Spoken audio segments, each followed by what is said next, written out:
Okay. Hi, Dragon Con Kids Track. I'm Janine Spendlove. I'm a writer. I've written like fantasy and a bunch of short stories. And the last thing I wrote, which feels like a million years ago, possibly older than some of the kids in this track because I've been so focused on work, was a short story for Star Wars. It was Star Wars canon. And I will brag about that until the day I die because it was a lifelong dream and achievement. Over to this guy. He's very handsome. Okay. I am Ron Garner. I have also written quite a few things, mostly short stories. None of them have been published as Star Wars canon, so I'm not super cool like some people. But in the real world, we are both Marine officers, and I actually currently work for the Space Force right now. So he's a space cadet. It's true. I'm just a Marine. But I don't anymore. Now I just work at a boring desk. But I used to fly airplanes for the Marine Corps. That is what I did for most of my time in the Marine Corps. Over to Allison. I have no idea if I'm pointing in the right direction, but on our screen, that is where you are. No, you're there-ish. Am I pointing? Where does it, on Facebook Live, where does it say? Am I pointing in the, scroll up. Scroll up. Yeah, and I'm curious if I'm pointing. Okay, so hang on. Well, while she figures out where to point, I'll introduce myself. Hi, I'm Allison Richards. I am not a cool Marine like them, but I actually just graduated from school to become a master in creative writing. Woo! So I'm totally like a Jedi Master, only, with words. So that's my Star Wars, connect the dots. And I do not have anything professionally published yet, but I am getting there. So hopefully soon. And I'm also a big nerd. So, that's why we're at DragonCon, because we're all big nerds. So Allison, did you want to explain why this workshop is called what it is called? Yes. So the workshop is called the Aaron Alston Memorial Kids Writing Workshop. And the reason it's called that is because all three of us had a wonderful mentor named Aaron Alston, who did write Star Wars books. And he unfortunately passed away a few years ago. And he really loved teaching people how to write stories. And so he wanted to have a workshop like this at DragonCon, but he was never able to do it. So the three of us, plus our friend Brian, who is not here today, we like to do that here at DragonCon to remember him and to keep his memory going on. So yeah, that's why every year we're here and we teach, and we love seeing faces, which we can't see this year, but we're still here for y'all. I get to see your face, Allison, and Jill's, so I'm happy. I'm happy to see your faces too. I have to grab something real quick. Okay. So Ron, what do you think is the first thing that people should know if they're going to write a story? Kids should know. What do I think the first thing people should know when they're gonna write a story is? The first thing that I like to know when I'm gonna write a story is who I'm writing about. All right. I like to understand. I like to understand who my cast of characters are going to be, and then I kind of develop a story from that, right? I'm more interested, I think, in characterization than anything. So I like to talk about who my protagonist is going to be, and and so maybe you'll call that the hero, right? The person who the story is kind of centered around. So I think that's where I generally start. And what about you, Jean? Hopefully you also answer this question. Oh, I will. Okay. Well, I want to hear your answer so that I can just copy you, because I think that you and Ron are both much smarter than me when it comes to writing. No, But we're given that not. she's the master when it comes to creative writing, I think it's good that you run this panel then. I'm being This serious. is why we need Brian, so Brian can just do all this. Serious. No, what do I think? So for me, I don't, and I hope what the kids following on this realize is that it's going to be a different process for everybody. For me, I don't sit there and want to know who I'm writing about. I mean, I do. Like, I do a biography and a history and all that stuff on them when I create the characters. Honestly, when I sit down to write a story, I try to think about what I am trying to achieve. What is the story I'm trying to tell? Like, the really big picture.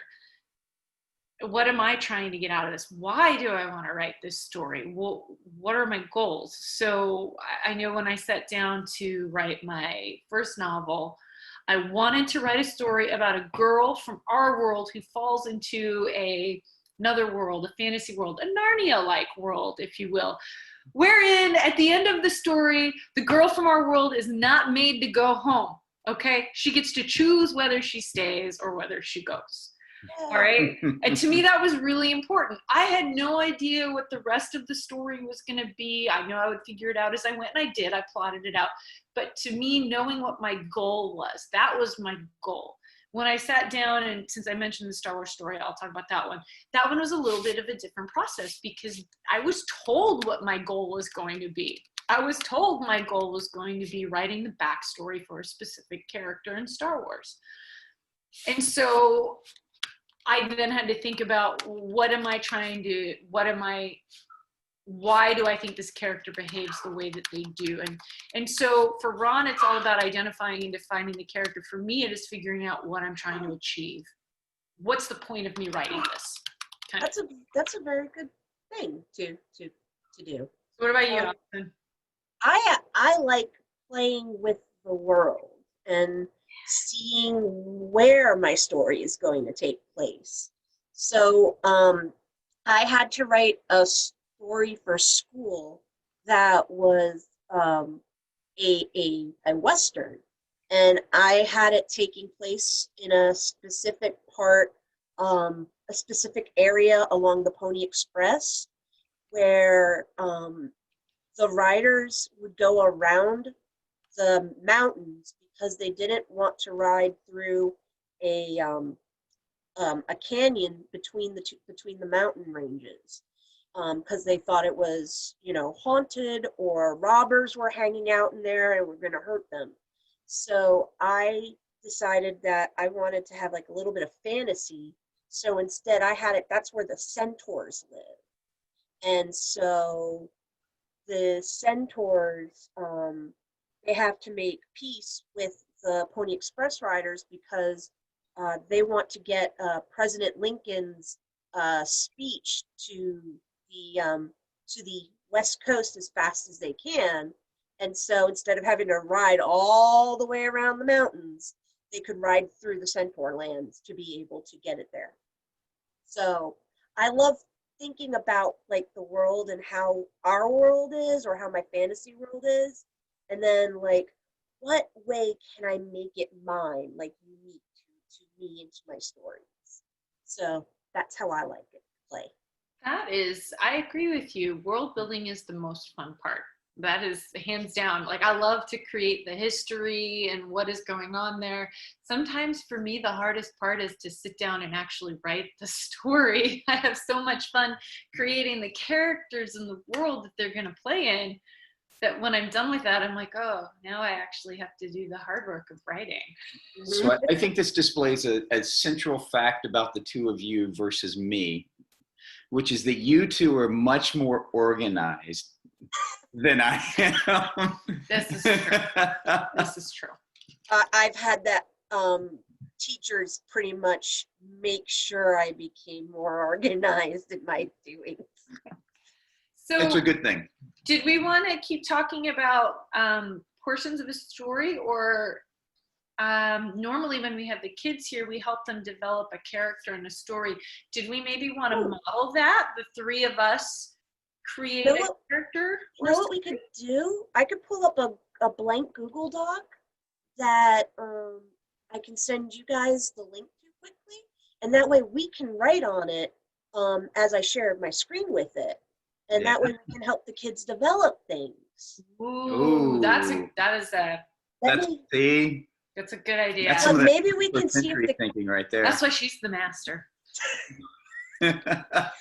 But we also have, some people who are watching, and they can, ask questions, and we can help answer them as well. They can also add to the story. Yep. Let me get... If you're watching live, you can ask your questions in real time. If you're watching this later, you can still ask your questions, and the track director can hunt us down and ask us to get answers. So she's good at hunting people down too. And well, yes, but Jonathan will be doing the hunting. Oh, that's right. They're doing the handoff. They're doing the handoff. That's right. That's right. Jonathan's pretty good at hunting people down too. Yeah, I think so. Yeah. He did, but this year it's against him a little bit because he can't wave cheddar bunnies at us like Jill has been able to in the past. Cheddar bunnies and Sour Patch Kids. We're just, so while Alston is creating the Google document, what we're gonna do is I want everybody watching right now or afterwards, I want you to start thinking about a character. Maybe you already have a character that you've developed. Sometimes the first character that we develop often looks a lot like us. So the problem is if I do that, I don't think we're gonna be able to. Well, that's just so that way, maybe you can log in on Ron's computer. I can send him the link. Yeah. Okay. I'm trying to share my screen, and hopefully people will still be able to see all of us. Yeah, there we go. There it is. Yep. Okay. I'm not saying, so we were talking about developing a character. I'm not saying you have to make a character that looks like you. In fact, I would recommend, maybe don't. But that's a very common thing to do. I know that the first character I made looked just like me, because that is what I knew and what I was comfortable with. So whatever you decide. But if maybe you have already written something with a character that looks like you, maybe try to make a character that doesn't look at all like you and is different. All right. Okay. So, anonymous. Hello, you are an anonymous leopard. I'm an anonymous leopard. That's awesome. I'm an anonymous hyena. What am I? I think I'm Janine Garner. You're the anonymous hyena. Oh, I'm the anonymous hyena? Oh. And I'm the anonymous leopard. Okay. That's what weird. am I? You're Allison Richards. You're Allison Richards. Oh, come on. I want to be something fun. I'm going to be I would rather be a penguin. leopard than a hyena, though. So I'm one step up. Oh, shut up. There's children. Okay, so we're going to go ahead and we're going to create a character. Alrighty. Let us. All right, so there's the shared screen. You're typing on that one. Yep. Okay, so this is how we've got it going. So let's go ahead and create a character. Let's base our, normally I would really want to base our character on Jill because I think it would be a great, homage to her. But what we'll do is maybe we'll de-age her quite a bit to maybe the age of the kids. More relatable for them. What do you? Well, that's only like 10 years. What do you think, Allison? Yeah, it's only 10-year difference, but we're good. Okay, so let's create a character named Jill. Okay. Jill. Okay. Right. So how old is Jill? She's what, 12, you think? Maybe 13? Let's go with 12. 12's a good age. What do you think, Allison? 12? 12. Okay, So we've got 12-year-old Jill. What does Jill look like? She doesn't actually have to look like Jill. So let's think about it. What does Jill look like? Is she going to be like a unikitty? Because I know somebody made a unikitty They did make a unikitty last time. last time. One of the kids made a unikitty. And if for those of you who don't know what a unikitty Oh, is, they all know what a unikitty is. Okay. They've all seen the Lego movie. Okay, all right, Probably many times. all right. But a deal. unikitty, go ahead. It's a kitty with a unicorn horn. Yes, it's a unicorn kitty. It's a unicorn kitty. Okay, so but it's not going to be unikitty Jill. It's not showing up on the shared screen. It's showing up. Yeah, it's showing up on my screen, but it's not showing up on the shared screen. There it goes. No, it did. Okay. Okay. Do you have to like reshare every time? No, I tried to move it so that way I would have it in the same window as my camera. Oh well. So I'm just, when I look this way, I'm looking at the writing page. Okay. Okay. So let's go with Jill is 12 years old. She is short but tall for her age. So she's shorter than adults, but she's taller than the kids her age, especially taller than the boys. So she's the tallest in her class. She's the tallest in her class. Okay. And she doesn't like that she's taller than the boys because it's weird and awkward for her. I might be channeling a little bit of personal issues from when I was 12. Hey, I was the tallest in my class too, so I know that one. You feel that one too. Okay. Yeah. Also, her hair is really, really curly.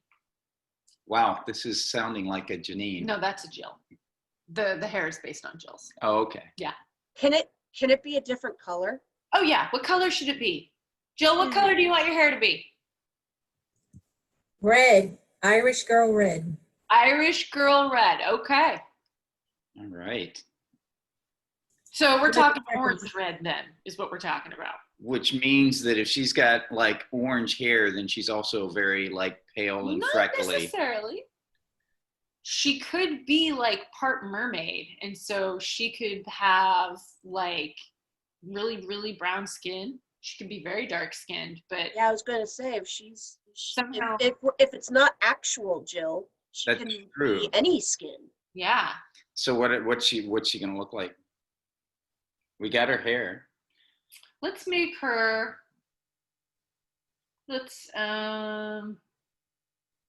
If we give her dark skin, she's gonna look like the new Ariel from the new Little Mermaid movie. I think that's great. Let's do that. Yes. I like She's it. got dark.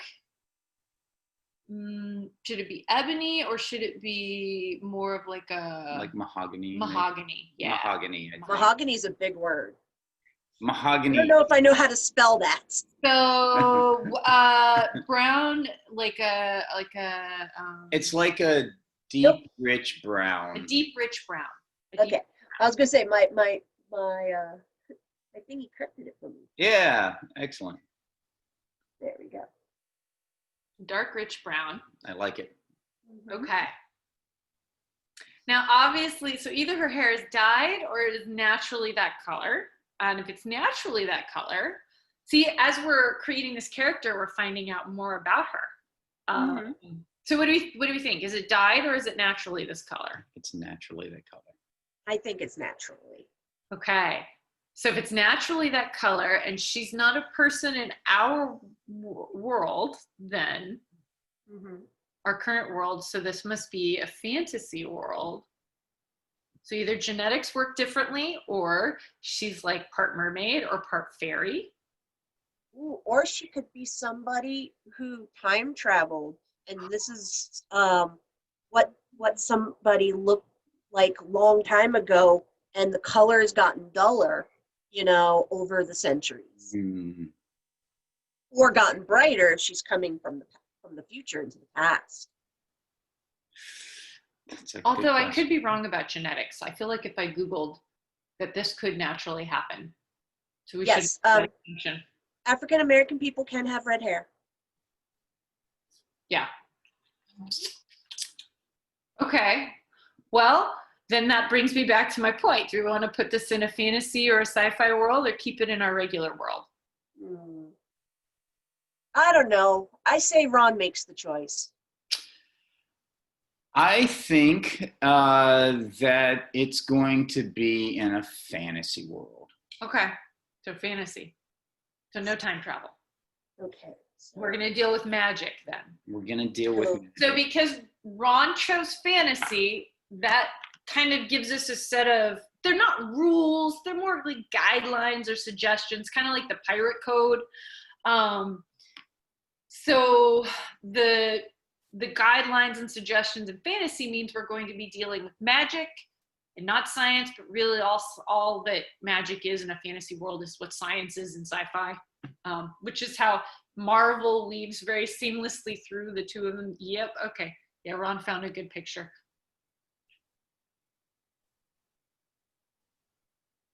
Oh, she's beautiful. Isn't she? Isn't she? She is.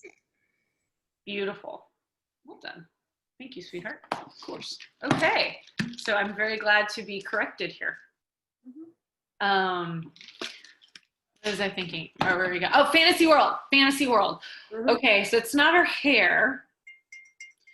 Maybe, do you think that she discovers that she has magic?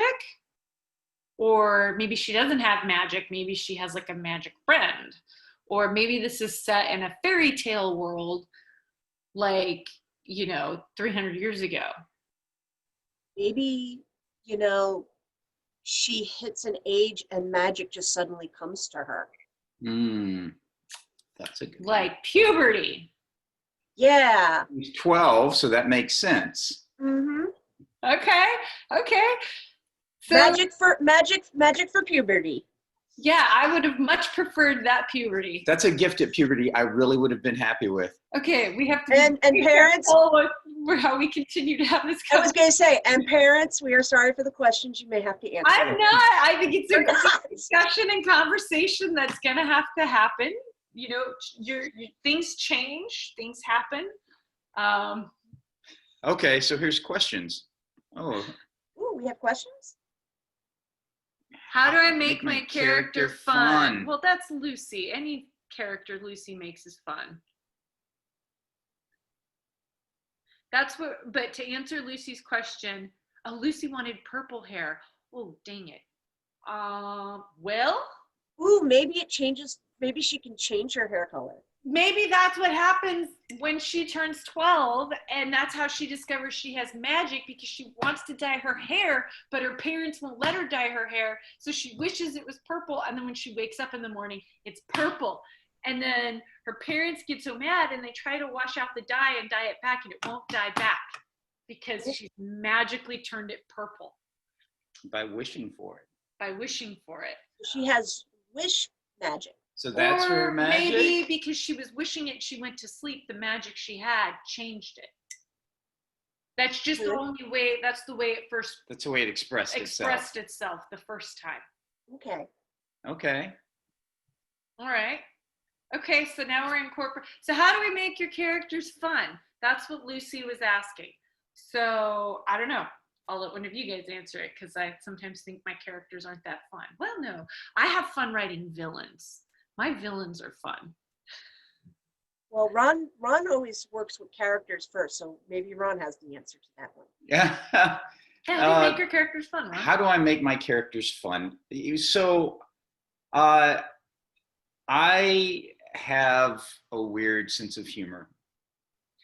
Dad jokes. They're called dad jokes. They are dad jokes. And so I tend to I'm sorry, I was looking at one of the Harry Potter hair.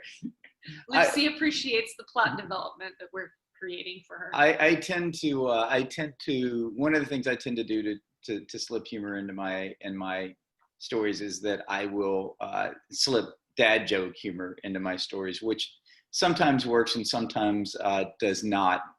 But ultimately, I feel like when I'm writing characters, that the characters kind of reveal to me who they are, right? I start off thinking that they're one thing, and they eventually become something else, generally become something very different than I thought that they were. And I think that each of those characters, if I allow them to develop naturally, those characters become fun or not fun based upon what they are, right? Fun is a difficult term, because when I think of fun, I tend to think it means funny, but not every character is funny, right? Some characters are by nature sad characters, and some characters are by nature mean characters. But if they have depth, they're going to be several different things. But in general, my characters, when they are fun, tend to be goofy dad humor fun, because that's who I am. And so those tend to be the characters where I let myself show through. So, couple points. One, she's got a spray of freckles across her nose. And two, I changed the font size per request of one of our live watchers, Hey, that's fine. so that they could see it better. So I guess ultimately, all of that, what I'm trying to say is, if you are having fun, your character will be a fun character. Yeah. And maybe sometimes your main character isn't always the funnest character. Yeah. There are side characters that can be really fun and that can be comic relief. And that's why you have other characters in the story, because sometimes we're getting into, like, I think other concepts, but I'm going to talk about them anyway. You know, you've got your straight man and then you've got your funny guy. So for the two, like with the two of us sitting here talking, I'm trying to be pretty serious and he's making dad jokes the whole time. He's able to do that because that's our dynamic in life in general, by the way. Because I He's your sidekick.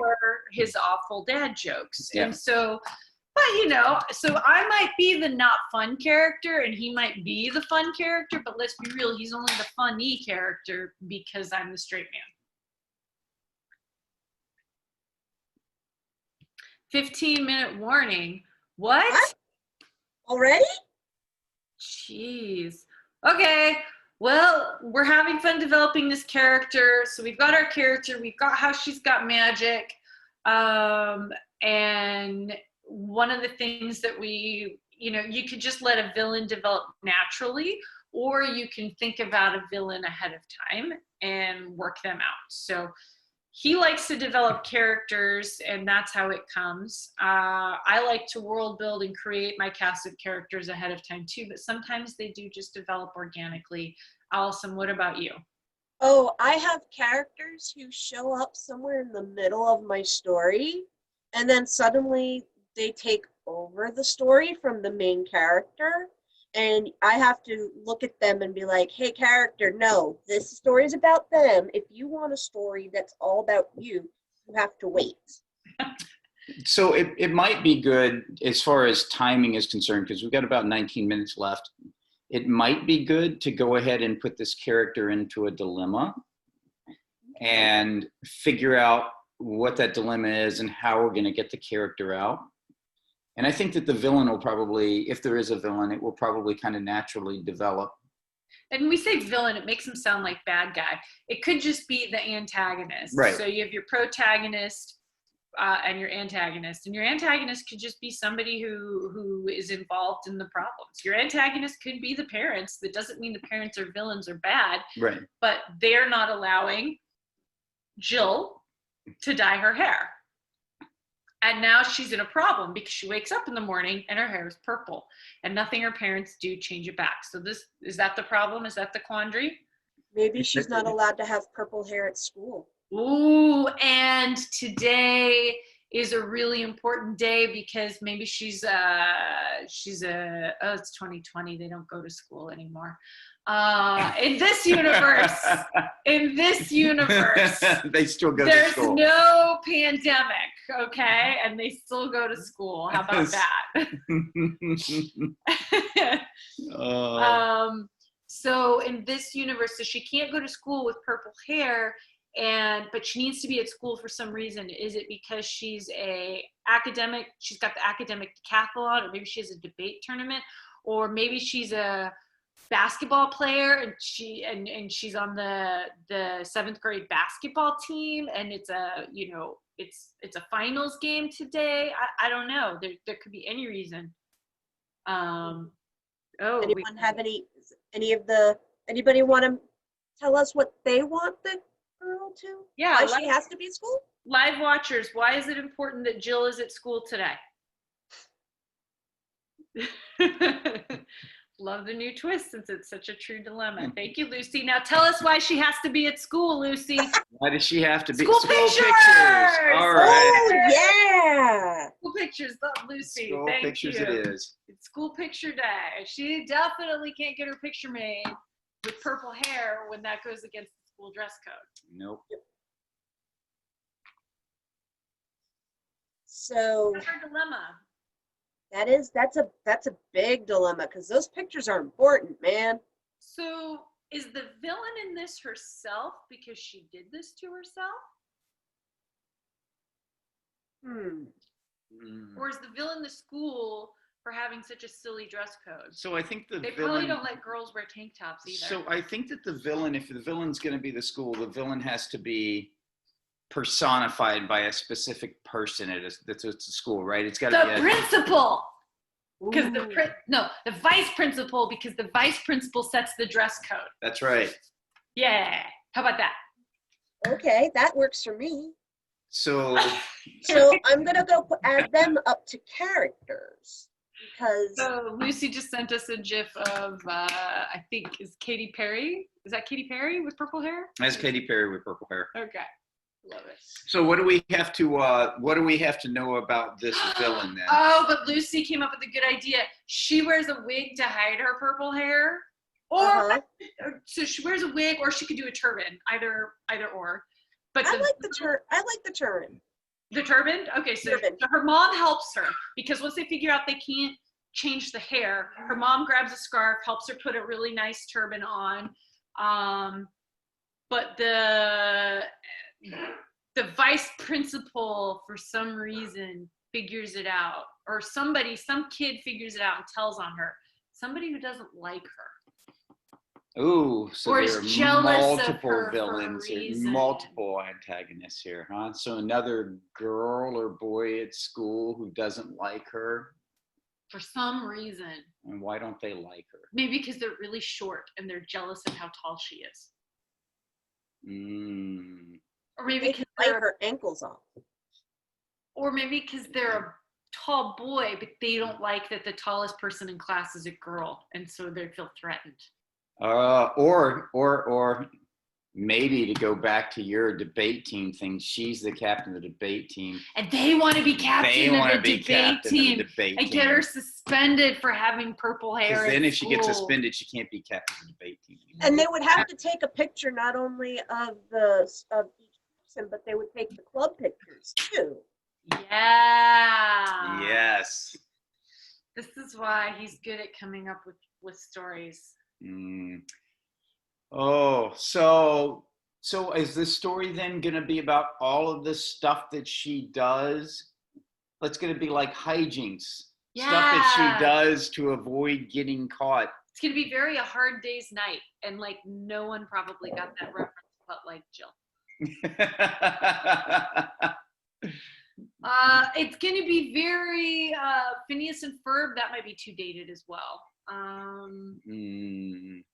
I can't think of a modern hijinks thing.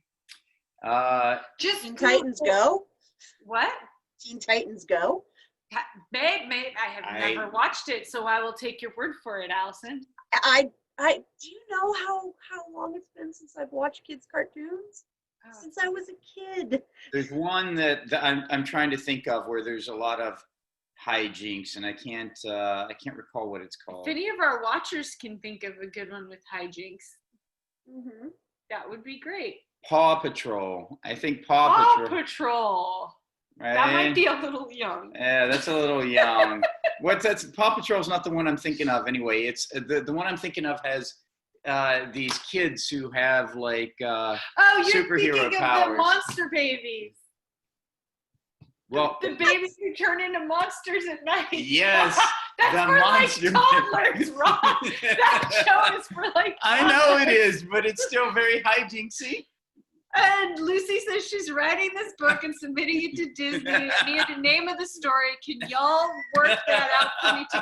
Okay, what are we going to call the story then? So the title. So since we're talking about that, I guess since we're closing out here soon, title of the story can actually be very, very difficult.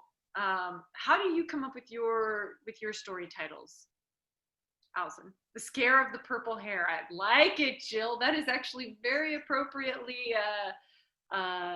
what's it called? Kidlit. Yeah. I'm very bad at titles. In fact, all my stories I wrote for school started off just as untitled, or I used the main character's name as my temporary title because I was very bad at titles. But usually while I'm writing a story, my character will say something or the theme of the story will come to me, and that I find the title in that. Okay. Yeah, I do it similarly to you. I always come up with a working title. So for this one, the working title probably would be The Scare of the Purple Hair Scare would probably be my working title. And then while I was writing it, or when I finished it, if I thought that there was something more appropriate, I would come up with that. Or I talk to a lot of my friends and get suggestions from them because I'm terrible with coming up with titles. So like for my first novel, I was like, it's going to be titled The Ayla Set because that's what it's about. It's about her. And all my friends were like, nobody knows what that is who's never read your book. And I went, oh, you're right. So I changed it to The Human. Cool. Why would you call it The Human? Well, because the fact that she is a human in this world matters. And when you see that title, it makes you go, oh, like that's kind of a weird thing to call your book. This must be fantasy, or maybe it's sci-fi, but definitely means that being human is an important thing in this book and not a normal thing. Mm-hmm. So, well, we haven't written this book, so I think that calling it The Purple Hair Scare is actually a good working title for it. And Lucy's writing it for us, right? Yes, Yeah, Lucy's writing it. Lucy's writing it. Lucy's writing it. It's going to be by Lucian Lockhart, yeah. By Lucy. Yep. And it's going And to she has to thank all of us for it. we have That's to be right. in the I get a acknowledgements. shout out. If I don't get a Lucy. shout out, then it's not okay. We better be in the acknowledgements, Lucy. Yeah. I see no acknowledgement from her that we're going to be in the acknowledgements yet. So how much time do we have left? 10 minutes. 10? I thought we had less time than that. Okay. So we've titled it. We've come up with characters. We had a problem. Yeah. So the And then the problem was going to be the jealous kid. Are they going to take their turban off in the middle of picture day?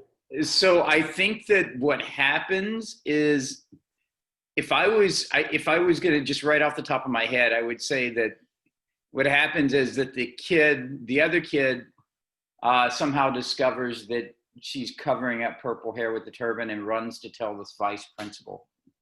And then the rest of the time is spent with her avoiding the vice principal and coming up with different ways to cover her hair.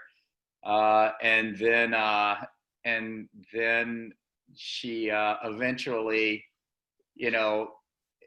she comes to the realization that she can't cover her hair, and then we come to a conclusion that somehow incorporates that. And I don't know what that conclusion is. Somehow she's either going to magically be able to get her hair back to normal, which then sets up the whole, oh my gosh, I have magic and I can, so she has to figure out that she's the one who did it. So one of a couple of things that has to happen. She either figures out how to get her hair back to normal and then fixes it. Yeah, it figures out that she has magic and fix it, or figures out that she got her hair, can get her hair back to normal, and then decides to keep it purple. And because she thinks it's a dumb rule at her school and that they should change it.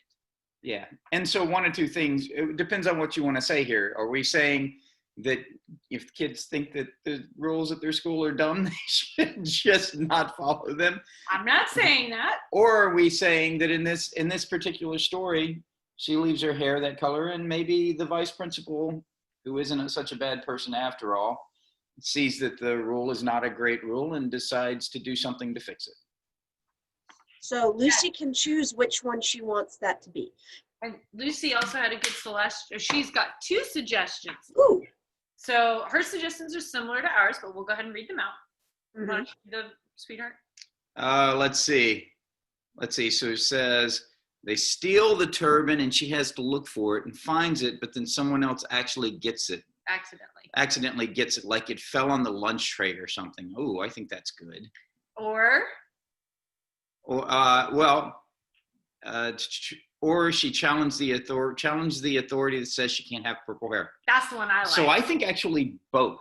Okay, fine. I think she spends the drama of this story. She spends all this time trying to find a way to get around, to hide her purple hair.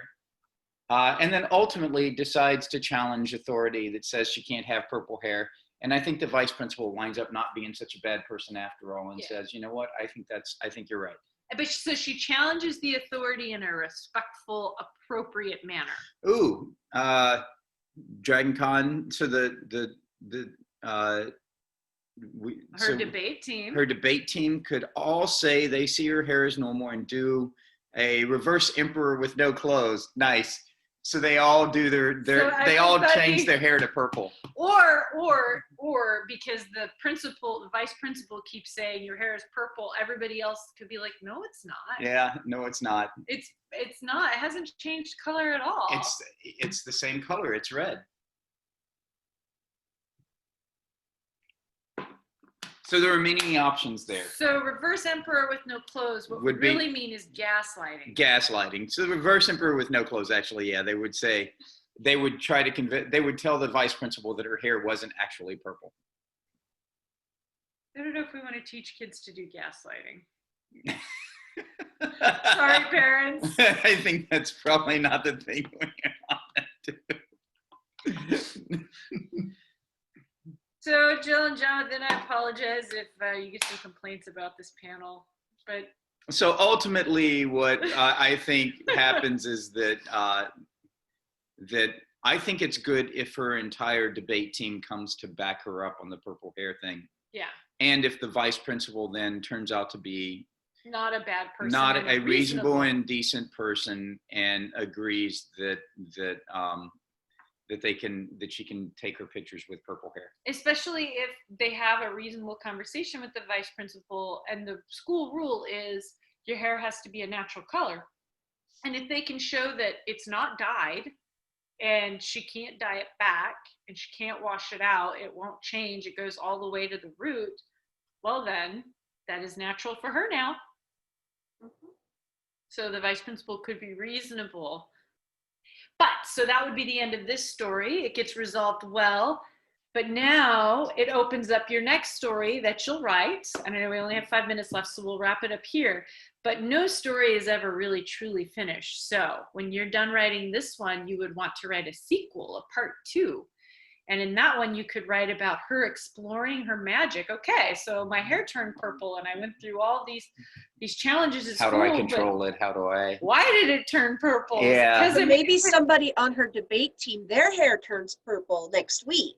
Ooh, is it something they're all eating? Maybe she doesn't have magic. Maybe it's just a weird freak thing in their water. But then more people would have it. But there are avenues to explore further stories. Mm-hmm. There Yeah. There are. So, okay. Lucy, if you don't finish writing it and sell it, I'm going to write my own. You both could write it. We could have a write-off. Ooh. Yeah. Throwing down the gauntlet. Yeah. They should have purple wigs on or something. Or I don't really have much hair to dye anymore. Yes, but it looks like it's very easy to maintain. Yes. When you shave your hair, you don't have to worry about your quarantine haircut. All right. So I think that we have wrapped up our stories. So we're all going to say our goodbyes. I'm going to stop sharing the screen so we can look bigger to them. There we go. Okay. All right. So it was wonderful. Had a good to time. see all of you again, or I guess not really see you, but to see you virtually. Can't wait to see all your wonderful, beautiful faces in person next year. Yes, absolutely. Yes. And then next year we can talk about how this story went while helping others make their own stories. Well, and next year, Lucy, who has written the story, can show up with a draft. Yeah. Lucy has homework. She wants to know if SITL will publish it. Only for you, Lucy. Only for you. I was going to say that can be a panel all its own next year, Jill, as me and Lucy come in with our drafts. And That's right. And then we have a vote to see which one the guests or the kids like more. Yeah, Ratings and then contest, and whoever wins, Ron publishes or helps you publish yourself. Yes, I will do that. I'm not actually doing the publishing thing right now. Yeah, the publishing thing is Ron's too busy at Space Force. Nerd. Many thanks to Jill and Jonathan for hosting us on Kids Track.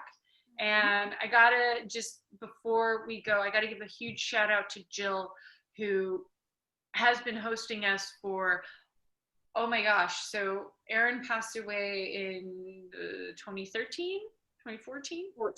14, yep, February 2014, I think.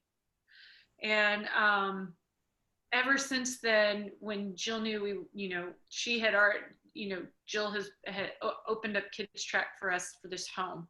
And it's been wonderful, and honestly, it's my favorite part of DragonCon. Even if I never do any other panels at DragonCon ever, I want to keep doing this one. Yes, this is such a rewarding, fun panel. So thank you, Jill, Kids Track, everybody and Jonathan and Jonathan. Yes. Who's taking over? Congrats to Jonathan! Woo! Yay. So, I don't know, I might have to fight Jonathan. We might have to have one on each track. Bye, guys. Bye. Love you.